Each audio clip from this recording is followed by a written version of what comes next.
I'm Sarah Wilson and you're listening to the Roots and All podcast. I'm here to help you get growing. Join me as I explore everything plant related both indoors and out and provide the information you need to create your perfect green environment. Hello and welcome to this week's episode of the podcast. This week I've followed up a listener suggestion and I'm interviewing Dr Liz Dauncey, a botanist with a PhD in plant taxonomy.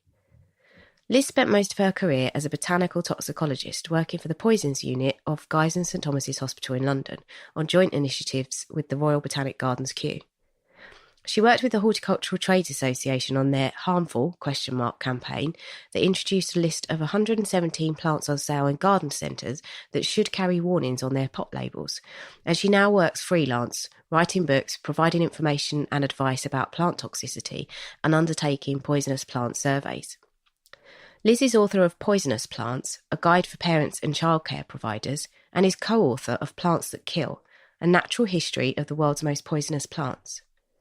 Plants That Kill is now also available in German, Dutch, Italian and Japanese, and I know, thanks to my podcast stats, that I have listeners in every one of those countries, so you can all go and buy a copy of Liz's book immediately if your curiosity is piqued by this interview. First of all, I'd like to apologise for any sound quality issues. This was the most difficult episode I've recorded so far. It was beset by technical glitches and also regular listeners may have realised that I've got a terrible cough and cold and I had to keep pausing the interview to cough in poor Liz's ear, but she was very understanding. Thanks, Liz. I started out by asking her about what we should be looking out for in our own gardens. One of the most interesting questions to me is, in the average UK garden, we have got plants that are poisonous and probably plants people don't realise are poisonous. But can you tell me which are the two most deadliest but common plants we might find in our gardens? Yeah, so common, it's interesting. Combining common and deadly is quite tricky for me because when I go places, I just look at the poisonous plants. But I think it's probably foxgloves are the commonest really poisonous one. Mm-hmm. So they would affect your heart if they were eaten. And then it gets a bit trickier. There aren't so many that are really common, but aconitum's and delphiniums. Delphiniums are quite common nowadays, aren't they? Yes. And then you've got your autumn crocus maybe, but again, that's not that common. So that I think you'll find that the really nasty ones aren't as common in an average garden. Right. They're in a big garden would possibly have them. Right. And which are the kind of the nastiest ones you could have? Yeah, so that would be aconitum, colchicum, castor oil. It's the seeds of castor oil, but the other two, it's the whole plant. They're the ones that I'd worry more about. I was just thinking, actually, I had a castor oil plant in a customer's garden and I collected the seeds and I was driving around with the seeds in my van for ages and ages and ages on my dashboard. So presumably you're safe to do that. You're not going to get arrested under anti-terrorism laws. No, it's fine. No. Okay. You can just buy the seeds quite easily. They're not a prohibitive substance unless you actually chew the seed up and swallow it, then they're perfectly safe. And that's an interesting point, actually, isn't it? Because I think it was the castor oil plant that you mentioned in your book where if you were to swallow it whole, it would just pass through. It's the chewing that breaks down the seed coat. Is that correct? Is that the right plant? Yes. Yeah. Yes, that's it. But also abrus, the little rosary pea, that's got very similar toxins, but they're fine if you don't actually chew them. And is that the same as you describing them as ordeal plants? Is that the same thing? Is it the fact that it could break down or it might not, and that's the gamble? Can you explain what an ordeal plant is? Okay. Yeah, the ordeal plants, it's to do with if you chew them quickly and swallow them down, you'll probably be sick, and that'll limit the toxicity. But if you're very nervous, say you're guilty, then you might nibble on them. And the toxins, just the more serious symptoms take effect. So, yeah, it's more likely to kill you. Okay. And they were used to determine whether someone, bit like kind of dunking a witch, presumably, to see if you were guilty or not. And right, okay. Yeah, but there's all overlaid with it could be apparently rigged by, they give you a seed that they know is slightly less toxic or not so much to eat. So there's different ways of actually influencing the outcome. And also, I was going to ask, so maybe not in our gardens, but in the kind of wider environment here in the UK, which are the deadliest plants, again, that we might just stumble across that are quite relatively common? Oh, well, it'd be foxgloves again, out and about. And then we don't really have that many deadly ones. You've got the yew trees, but as you know, the red fleshy bit is perfectly safe to eat, and people spit out the seeds or they pass through intact. So you don't get poisonings from yew unless you intentionally eat the leaves or chew the seeds. Yeah, they're the only really nasty ones that we have in the UK. You know, the ones like cuckoo pint cause oral irritation and make kids sick, but then they're no more than that, really. No, I mean, they are eye-catching. I can imagine you might want to have a go on them. I mean, I suppose we've got deadly nightshade. That isn't actually that common in the UK, but it has been eaten in mistake for edible berries. They're apparently very sweet. They smell really nice. So people do eat them in quantity. We haven't had a death from deadly nightshade for a very, very long time. So, talking about foxgloves and being deadly, how much would you need to, presumably you need to ingest that, and how much would cause you harm? Oh, I really don't like doing quantities. It varies so much. It's part of the plant, the time of year, the size of the person, you know, whether they've got any underlying health problems. But also it's not, you know, it's just not a thing. You only need to worry about that if you're trying to treat someone who's taken some of the plant material.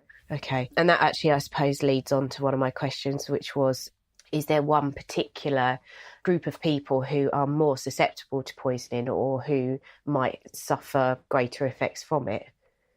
Well, most susceptible, the smaller you are, so children are more susceptible than a larger adult, or older people who couldn't cope with, say, vomiting and diarrhoea from eating a poisonous plant. They're the ones that are most at risk. But if you're a healthy adult, you can cope with more. So you mentioned the aconitum in a garden, and I know there was a case, sadly, a couple of years ago where a gardener actually died from poisoning from an aconitum.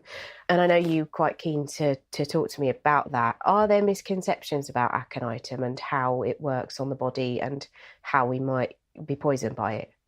Yeah, so it was widely reported in the newspapers, this very tragic case, but they didn't report quite so widely that the coroner's verdict was an open verdict and that he said that aconitum was extremely unlikely to be the cause, partly because the gardener in question probably hadn't even handled it. So the information that we have about handling is from florists who strip the leaves from the stems, so they handle it a lot, fresh green material, and they get bit of tingling and numbness in the fingers, might get heart palpitations, and that's the limit of the toxicity through that route. I mean, it's used in systems of medicine, say Chinese medicine, they actually include it in a liniment for certain external conditions. But they have detoxified it a bit, but it's still slightly active. So contact isn't so big an issue. I mean, I would wear gloves if you're going to do a lot of handling of the plant. But it's through eating it that it's really poisonous.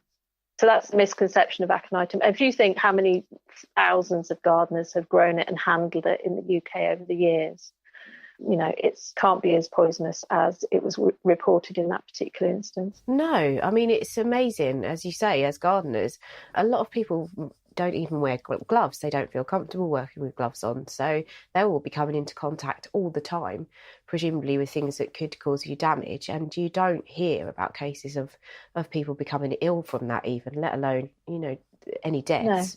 No. Yeah, okay, well, that's really interesting, because that's another thing. When I was growing up, I had a horse and we used to go into the paddocks and get rid of the ragworts because obviously I don't think it's such an issue when it's growing and it's alive, but I think, as you say in your book, when it dies and get mixed into hay, it then becomes more palatable and it can be eaten by mistake. But we did used to go and pull it up as a matter of course, but never wearing gloves. And that's another one that has these alkaloids that can cause you harm, and they can pass through your skin. But does that mean we always need to be wearing gloves? Are we at risk, especially long term, if we continually handled something like that without wearing gloves? Well, the ragwort, again, is another slight misconception. So the contact problems, some people get allergic reactions to it because it's a member of the daisy family, and that's it contains lactones that can cause allergic reactions. They're different to the toxins that are a problem if you eat it. You don't absorb large amounts of these toxins through skin contact. And of course, there are plants that can cause other problems when they come into contact with our skin. Some contain sap that reacts to sunlight. What are some of the plants we might have in our garden that could have that effect? Oh, yeah. So in the garden, there's something called garden rue, Ruta graveolens. And then out and about, you've got the giant hogweed. To a lesser extent, you've got the common hogweed. That also contains these toxins. And then something that people probably don't think about is parsnips. When they've bolted and you're clearing your beds the next spring, if it's a sunny day, then you can get these contact reactions from contact with the sap in combination with bright sunlight. And the sunlight can be slightly after the contact with the sap.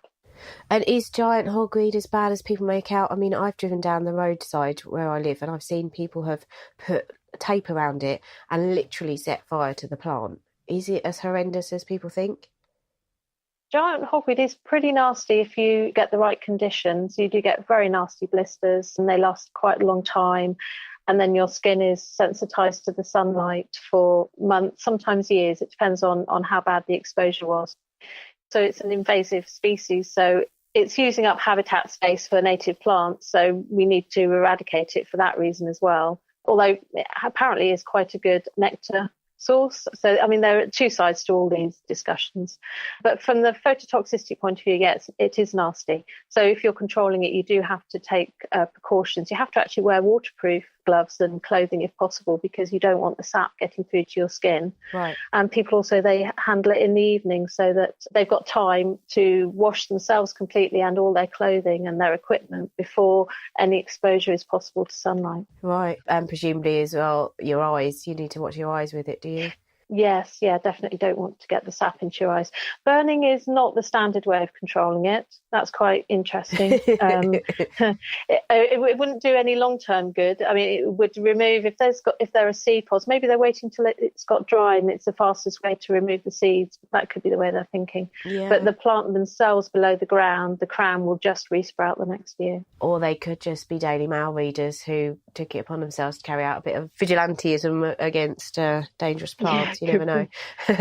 So the carrot family, they're actually quite nasty, are they? They are probably our nastiest natives. Is that fair to say? Yeah, when you asked about native plants, I should have mentioned the carrot family, because we've got hemlock and hemlock water dropwort are two commonest, very poisonous plants. So hemlock you'll see along the side of motorways, they like dampish ground, and hemlock water dropwort prefers wetter ground, so along rivers, streams, even ditches and roads where it's wetter. So with hemlock water dropwort, it's the roots. They can be mistaken for wild parsnip and eaten. The leaves similar to wild celery. But also they're dangerous to livestock. If you've got them on your drainage ditch in your farmland and their water can wash away the soil around the roots, then they might be eaten by cattle, for example. I must tell you this story. I had a client once who had a paddock. She'd let her horses graze in it, and it was very low lying, and the ground had got poached. It'd been sitting really, really wet, and it was absolutely full of this weed. So I went down to have a look, and through my amateur botany, I decided it probably was hemlock water dropwort. I kind of dug up the roots, had a look, looked at all the leaves and the stem and everything. I came back up and I said, look, you're going to have to get rid of that, because of the horses and the kids and all the rest of it. In the meantime, my client had gone down to have a look at it and came back and she said, I can tell you it's not parsley because I ate some. And she was fine. Absolutely fine. But she was a member of the medical profession, and I was just amazed how easy it is for people to just, stick a bit of a plant in their mouth and taste it, or it's almost a natural reaction to do that, to sniff it, but sometimes it's not advisable, is it? No, I mean, I imagine she just ate a tiny nibble because you tell really quickly if it was parsley or not. And to be honest, I'd probably do the same with plants. It's just assessing the risks, really. It's actually very difficult to eradicate hemlock water dropwort. Right. So it might be easier to just fence off the area and stop the animals getting there, really. Yeah, I mean, I just couldn't believe it when she told me she'd eaten it. But yeah. One thing I think that became quite apparent as I was reading your book was that a lot of cases involve people who are foraging and are trying to eat out of the natural landscape. It's less common that gardeners have problems. Do you think that's fair to say? Yeah, definitely, yes. Gardeners, we don't get that many cases from. No. I mean, it's people who mistake something for being edible, which would be a forager, or possibly if you